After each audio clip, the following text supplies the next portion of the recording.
How are you?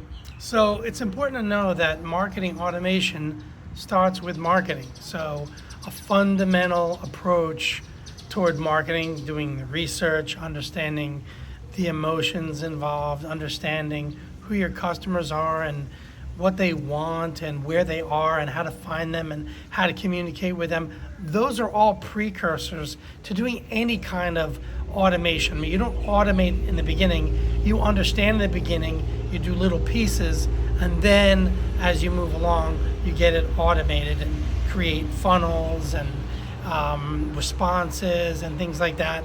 And so the beginning of any project that I would do with you would be to understand really quickly and really deeply the drivers, the motivations, the hopes, the fears, and where customers are found. And once that is established, at that point we can start to test some things. And if you've done some tests already, that makes things a little bit easier. Then it's a transfer of knowledge from you to me, so that I can take what you have found out and put it into a automated mechanism and test it. One thing that's important to understand, and I know that you know this already, but just to reinforce it, we don't know what's going to work. What we know is what we should try, and we can make starting points and we can test it.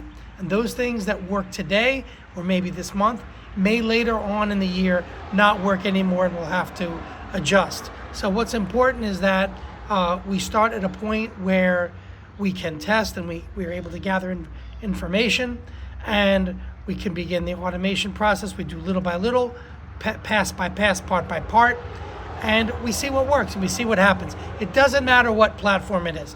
They all do the same thing. They each have their own limitations. Some have limitations with regards to what kind of fields they permit or what kind of integrations they are, how easy those integrations are. There's very little subtle differences, and it really depends on what you've already committed to. If you've already committed to a particular platform, then we've got to kind of work with what you've committed to. If you're not committed, then we can kind of start from a point of what makes sense. So I don't care whether it's Salesforce or High Level or Zoho or ActiveCampaign or Keep or what, that really doesn't matter. They all do the same thing. They all function the same way. It's all founded on good marketing to begin with, and then the technology and the automation, the copywriting, and getting that distributed to the right people in the right places at the right time, and that is just about testing. So that's pretty much what you'll get about working with me. You're going to get that result, you're going to get that setup, that understanding, that confirmation, the testing, and then the results will start to come in, and it'll get better and better and better until it changes and we need to change something again. I hope that helps.